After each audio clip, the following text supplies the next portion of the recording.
Welcome to NSA Carolina's Speaker Spotlight Series. I am your host, VP of Marketing, Alex Dumas, and I have a special guest for you this month. Our next guest is Emily Crookston. She is the owner and decider of all things at the Pocket PhD. Emily is a ghostwriter, but she'll also tell you that she's a ghost wrangler, because before you write the book, you got to find the ghosts, get in your way and neutralize them. Now we've all heard the same advice. If you want to be a speaker, you need a book. Well, mostly, that's true mostly, but Emily's here to make the case that sometimes the real answer is not yet. Maybe you don't see how the book fits into your business just yet. Maybe you're just starting out as a professional speaker. Maybe you just don't have the bandwidth right now to write. And that's where Emily comes in. She's spent over a decade at the intersection of ideas, narrative, and business. As a speaker, she talks about the power of story. And as a ghostwriter, she uses it every day to help experts like you finally say the thing they've been trying to say. What a gift. She's ghostwritten and edited more than 30 business books, and she's the award-winning author of her own Unwritten, the Thought Leader's Guide to Not Overthinking Your Business book. Please help me welcome Emily Crookston.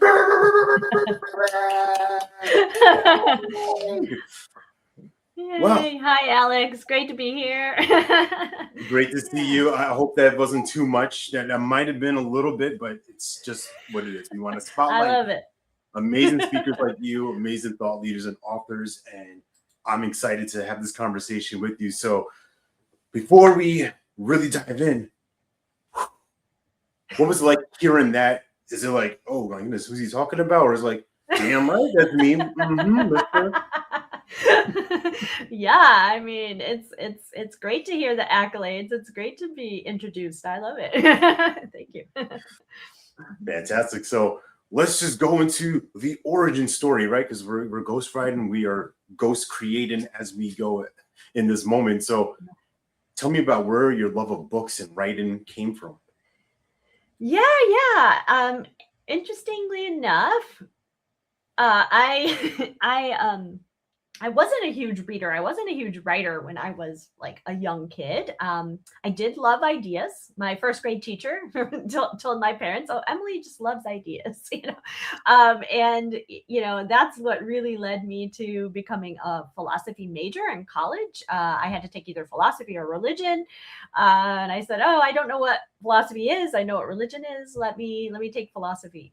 But that was when I discovered this whole new world of ways to talk about right and wrong and ethics in a context that was outside of religion, which really appealed to me because I saw people arguing all the time about religion. And I just thought a lot of those debates were just unwinnable in a lot of ways. And so then I ended up becoming a philosophy professor. And so that's what I was doing before I started ghostwriting. And when I was ready to leave academia, I thought, well, I think marketing is fun. I think marketing is cool. And I ended up working with somebody who needed blog posts. This was 2015 when blogging for business was a very, very big idea, very big thing. So I was ghostwriting for her. She had clients who needed blog posts. And so, yeah, ghost blogging is really what I was doing. And someone called me a ghostwriter. And I said, oh, that's what I'm doing. And I said, oh, I can write longer things, and found my way to my first book client. So that's kind of the origin story. Fantastic. Well, so schooling, teaching, like philosophy, religion, interest in like hodgepodge there. Like, yeah. So as you were ghostwriting for this person, I'm going to stay on this right here. Like, what were some of the I guess the topics or book ideas they were throwing at you, and what was that process like actually working with somebody to extract their thoughts and also kind of translate them into a narrative? Yeah, it was a really interesting transition for me because I was thinking, well, and even the person who I became her marketing intern, she took me on, and she said, "Oh, I thought your writing would be a lot more academic." But my academic writing was actually, I would say, less rigorous, less scholarly than it needed to be. So my, kind of my natural skills in writing, writing philosophy really translated well to writing for business. Because when you're writing an article, and this is, I guess, a good tip for folks, if you're writing a LinkedIn post or you're writing a blog article or a book, I always tell people you want to have an angle, an opinion that you're sharing. And that's what philosophy is all about. It's all about, here's my argument, here's my view on this thing, and here's why I think it, and here's what someone might argue on the opposite side. It's very technical writing, and that lent itself really well to business writing for me. So it was a very easy transition to move from that. And I'm curious about people, genuinely curious about people. So, it was also, I found this like, oh, you're going to tell me all of your ideas and I'm just going to write them down for you. Like that sounds great. I can do that. So that part was also an easy move. It made a lot of sense. And, now I really love it. I love the challenge of, okay, Alex, what's your big idea? Let me spend some weeks with you and we're going to figure it out. Enough to write a whole book. Like that to me is a really fun and amazing party trick that I have that I can do. I was like, do you ever do that dinner parties? Like, oh, just introduce yourself. Like, yeah. And you know what? Now I have an idea for you. Yeah, exactly. Yeah, that's right. I always say I think through my fingers. I hear something and then I need to go and write it down. That's how I figure it out. And so I think that just makes me a natural at what I'm doing. Right, excellent. So you're like the original Chat GPT. You're Emily, yes. Right? We have to use your brain and your writing skills for that. So I want to stay on this for a minute, right? Because we have a couple of different viewers for this program and also members of the chapter and even just across the national stage, right? We have these early emerging speakers, ones who are just kind of like, hey, I want to tiptoe, I want to figure out this thing. Some of our more seasoned, experienced speakers, and some of our legacy enterprise folks who have figured things out. So we'll start with the early folks, right? The people like, I know I should have a book. Yeah. But then there's that other piece of it, as you were saying, right? You have to kind of defend it, almost like a dissertation. You might have people who can challenge that, like, hey, that's not true. And then maybe they shrink a little bit. So what words of advice or wisdom could you offer for that person, that early speaker, early author, wondering, does what I write actually matter? Yeah, that's a really good question. So I like to take people through what I call the Authorpreneur decision procedure. So the ADP, and it's basically 3 parts. So this is a really good way for you to figure out if it's the right time, if you have the right idea, if now is the right time to write your book, does it fit into your business? So I take you through 3 kind of processes, 3 workflows, if you like, to make this decision. Because what I find is if you might think, oh, I've already decided I'm going to write a book, or I've already decided that I'm not quite ready. But what happens often if you decide, yes, I'm going to write a book, is you'll start writing, and then what happens? Business comes up, you have a bunch of speaking events, and you don't have time to go to your book, right? And months can go by. You're like, oh yeah, I'm writing a book, but I forgot that I was writing a book because I haven't worked on it in a while. And I often think the reason for that is because you haven't truly committed. You haven't actually sat down and thought about what it's going to take for you to get your book written. So that's the purpose of the Authorpreneur decision procedure. It starts with the business case. Number 1 question I ask people is, what's the business case for your book? How does it fit into your professional speaking business or your coaching business, right? What's the book going to do for your business? That's the number 1 question. If you don't have a clear answer to that, it's, you're not ready. It's not time. And that's often the case for people who are newer in the industry, because you're figuring all of this other stuff out. You're trying to figure out how you're going to get the speaking opportunities you need, how you're going to get paid for those speaking gigs. And your attention is too divided to think about working on a book. And then the other 2 parts of the decision procedure are, what does it take practically to get this book done, right? Do you have the time? Do you have the energy? Do you have the space?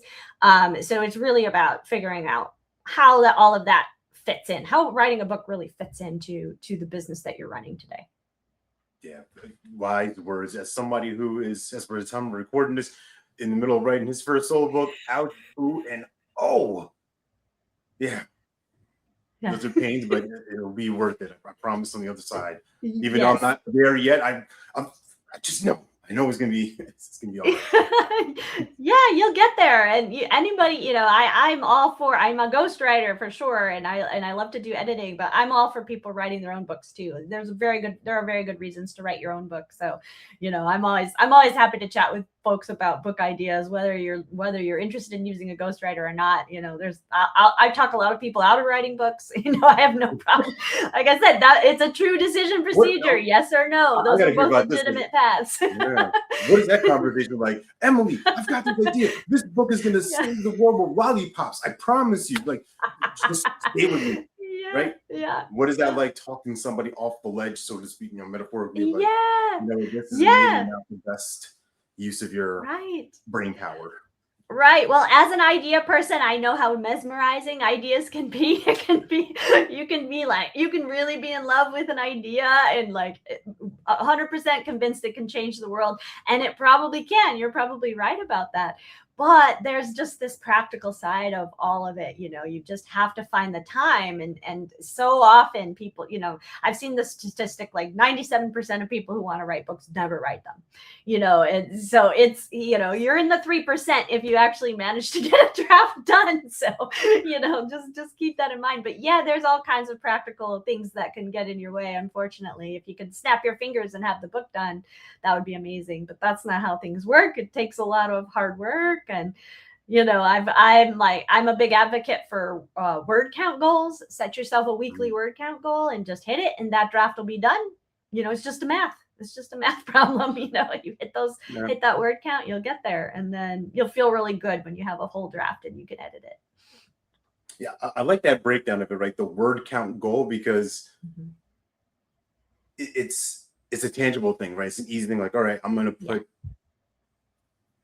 2,000 words on page to this week, right? That's something. That's momentum that goes there. And if you're somebody like me, you're not going to stop at 2,000. You're like, I got this going. The hands are full. I'm in my zone. Yes. I'm going to keep typing. Yeah. I always recommend starting with a session where you're doing some timed writing, and that could be 10 minutes. And that should be business writing. It should be something you would put in your book. But spend 10 minutes, set a timer, do some writing, count the words, and then multiply by 6, and you've got your hourly word count rate. And it's going to be an average. It's going to shift a little bit. You could do a few of these timed writing sessions and look at the average, but that'll give you a really good idea. And I always tell people, for a business book, like what my clients come to me and they say, I want a substantial book. What they usually mean is 100 to 150 pages when it's printed. And that's 40,000 words. So you can set that as your big goal to try to get to. And, short books are great. 20,000 words is fine. 10,000 words can work too. You don't need to have ambitions to write a 300-page book if that's not what you're trying to do, because you're probably writing to business owners and they don't have a lot of time. They want a book they can digest in a weekend or an afternoon. So get in and get out. I mean, how many Amazon reviews say, oh, this book should have been a blog post? There's no reason to pad it. There's no reason to say, look, I'm an author, I have 300 pages. Authors have 10 pages, authors have 20 pages. It's okay. Whatever makes sense for the topic is what you want to aim for. Yeah, for sure. So let's switch to looking at those experienced folks, right? The people that now are they're landing some paid engagements. They're building a business, right? They're in the game, so to speak. Yeah. What have you seen an experience? How are they using their books to build their businesses? Yeah, you could look at somebody like Marcy Rader, Stan Phelps, right? These are folks who are high-ranking speakers and they have books, and Stan has, 20 books, I think, at this point. He's pushing my number. Yeah, he, under his own name. It's very impressive.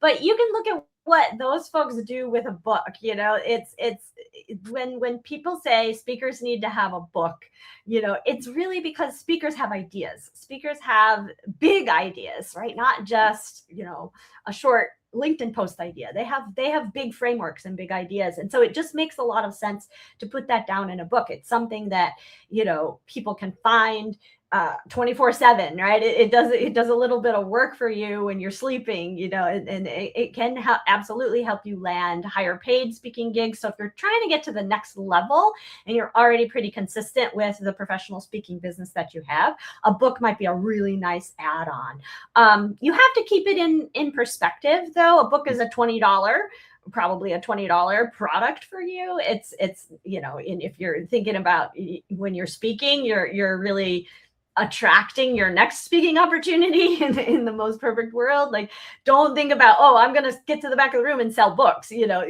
want to be thinking about the book as a credibility piece for you. It adds and enhances the work you're doing on the stage. So I always think the book is going to be, people sometimes come to me and think book is going to get me visible. But visibility before the book is really what you're looking for. Or you want to kind of have all these things building in tandem, right? Having a big platform can help you sell books, but you're also not going to make your money back on book sales in most cases. The book is the book is a great way to. Wait. I'm thinking you're making like 6 figures in 6 minutes just from a book. Right? Isn't that supposed to work? Right. If you're in the top 1% of authors, absolutely. If you're James Patterson, absolutely. If you're a speaker, you're using this book to say, hey, look, I know what I'm talking about. Here's another piece of credibility. You want to hire me because I wrote the book. That's more in line with what you're thinking. You can increase prices. Yeah. Your closest competitor, do they have a book? If you have a book and they don't, there's an competitive advantage. So that's really what the book is doing for you. I love that. And the strategy, what I'm hearing from you is like, build your visibility and then we'll get to the credibility. And they kind of work in tandem to a degree, but really building up that audience, having that launch team, having people excited, clamoring for it, or who are at least going to be supportive enough to share a post or to engage with it or tag somebody, something of that sort, just so that the movement starts to build without you having to be like, I'm an author, I got a book, I'm an author. But yeah, you're gonna have to promote, you're gonna have to shout from the mountaintops a little bit, but also yes, somebody that people want to be shouting for, if that makes sense. Yes, totally. Word of mouth is great marketing for a book. Also, book reviews, getting people to write book reviews for you on Amazon is huge. I mean, you have to think of the book as an arm of your business, a product that you're selling. It's as much, you have to market it as much as it can give back to you in the marketing realm for your business. It's people think I'll write it and people will find it and read it, and only very few people. That's right. If I write it, they will buy. Yeah. No, you have to do some marketing, and your publisher is not going to do that for you. You need to have a good marketing plan. But I mean, that's why speaking and book writing go together so well, because having a book does mean, when you're in a room in front of 200 people, that's 200 potential, folks who are gonna potentially buy your book. But again, the money you're making back on the book is in terms of the paid speaking gigs and the one-on-one clients that you get. So yeah. Absolutely. Well, I'm interested in the evolution of you as ghostwriter, author onto the stage. Like, what was that like? Walk me through that process. Yeah. I've always loved speaking. I it's just one of these things that I enjoy doing ever since I took like a speech class in high school where I was, writing speeches and giving speeches, and I was on the debate team in college. So speaking has always been fun for me. Even as a professor, I was speaking in front of a class of 30 or 50 people, few times a week. So yeah, I'm just looking to expand that in a lot of ways. I think I have a lot to share. We mentioned storytelling at the beginning. I'm working on a keynote around that. But yeah, I'm an emerging speaker. I'm working on figuring these things out and figuring out what my systems look like. But yeah, speaking is a joy for me, and I want to be in front of entrepreneur groups. So that's what I'm thinking. And I want to talk about how storytelling can be a lot more than, you know, on the page, right? Storytelling, we're storytelling all the time. You know, you can, I've been doing this storytelling workshop, and we start with a minute. Tell a story in a minute, you know, just off the top of your head. Here's a question, extemporaneous kind of thing. But it's just teaching me that, you know, storytelling doesn't have to be this like big, huge production. It's not a movie. You know, we tell stories all the time. You run into somebody and they ask you a question and you start talking. That's a story. You know, it can be a story. That is true. That's a really good point. I used to have this idea that like, I'm not a very good storyteller, but like I look back, I do a daily podcast outside of this 3 minutes. I'm like, I'm telling 3-minute stories like every day. Like I've been doing this for there you go. something years. I'm like, oh yeah, duh. Like, hello, sir. Right. Yeah, I mean, Larry Long is the king of this, right? His what are they? Something Motivation Wednesdays or whatever. Motivation Mondays. He's got something on Wednesday. Yeah. Larry's all over. So shout out to Larry, our one of our newest CSP certified speaking professionals. And this is a great segue because I wanted to ask you about how did you get connected or get introduced to NSA Carolinas? Like, what made you be like, yeah, this might be a room I could be in?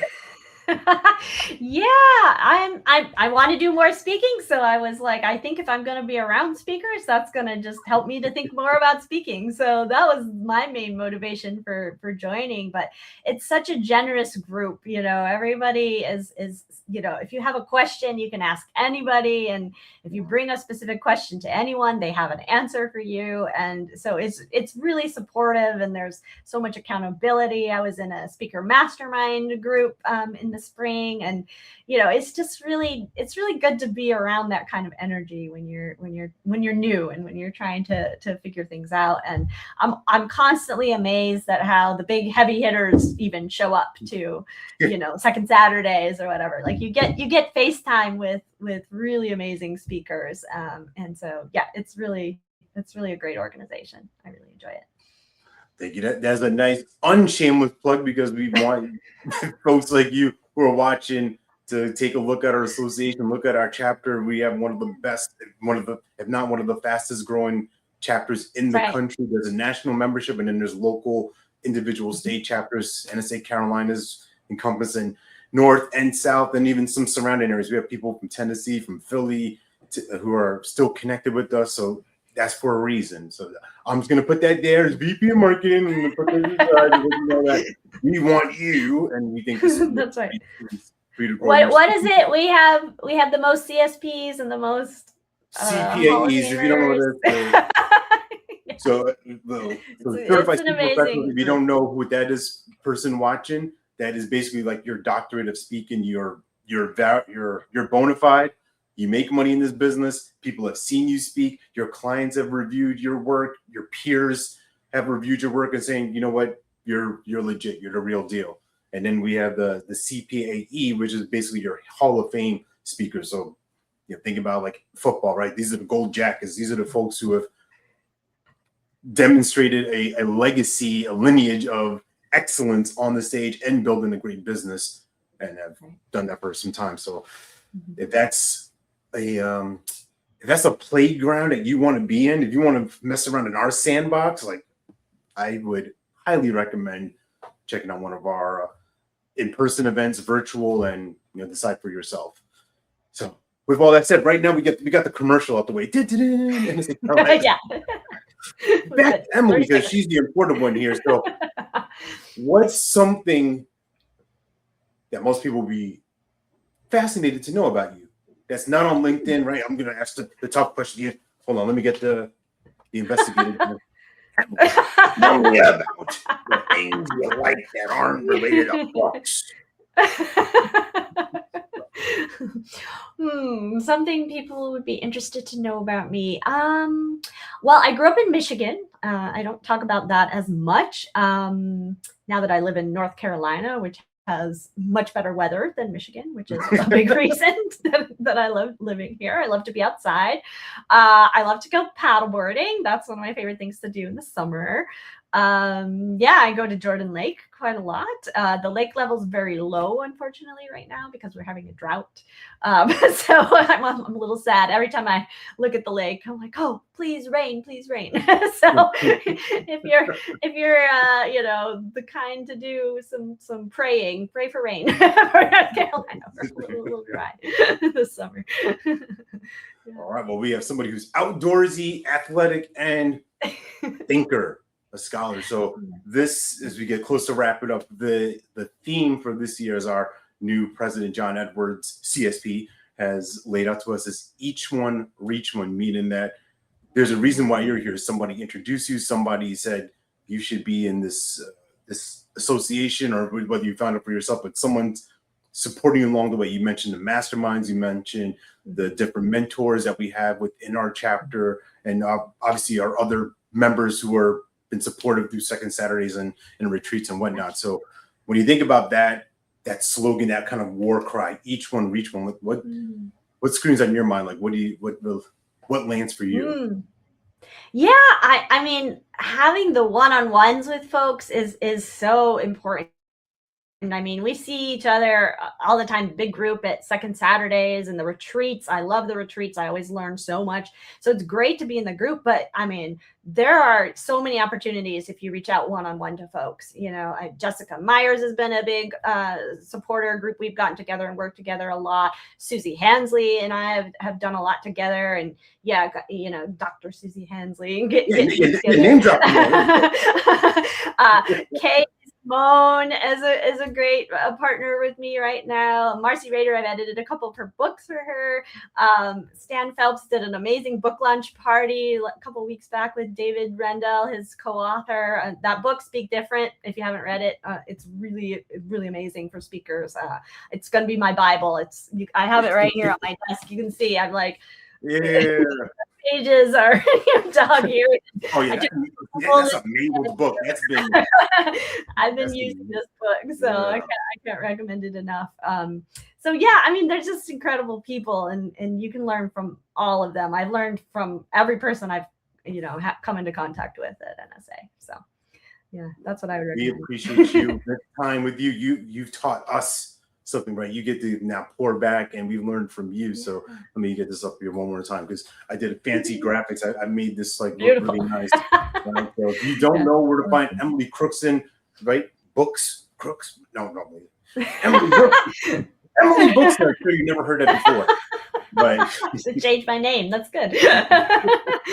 the new what do they call those names? Pen names, right? Yeah. You'll never find out who you know, but the pocketphd.com, that's where we find you. Where else can we connect with you? Where else can we learn from you and learn with you?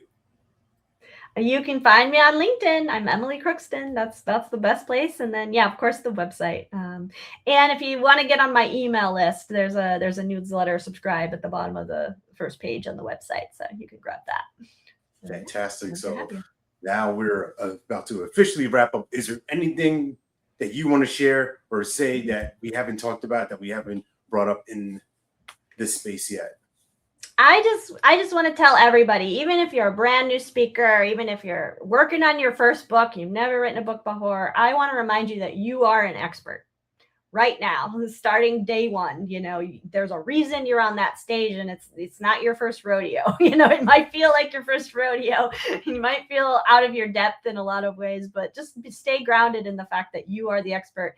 All you're doing is expressing that to other people in ways that you haven't yet. So, you know, I think that can help. Hope that helps. I love it. Own it. You are the expert. You get to show off all that experience, expertise, and we get to be entertained and transformed and engage with you. Right? I couldn't find enough of a word for E. I was trying to get all alliterative. I messed it up, Emily. I failed you. All right. No. Interview over. Bye, alliteration. That's in the book. Check that out. Yeah. You can say I put the Al in alliteration. What? Nope. All right. There you Dad go. joke, we were There closing you that out with. I'm going to go. Love it. hide in shame now Love it. for saying it All out. right. I'll get it. That's amazing. All jokes aside, Emily, appreciate you. Thank you for dropping so much knowledge for us and for being such a valued member of our group. And can't wait to see the stages you land, the impact you continue to make, and the authors that you help support and get their big ideas out into the world and transform people. Awesome. Thank you, Alex. Great to be here. You're welcome. Thank you all. See you next month, and make sure you stop by nsacarolina.org, learn more about our chapter, learn more about our events, and learn more about becoming a member.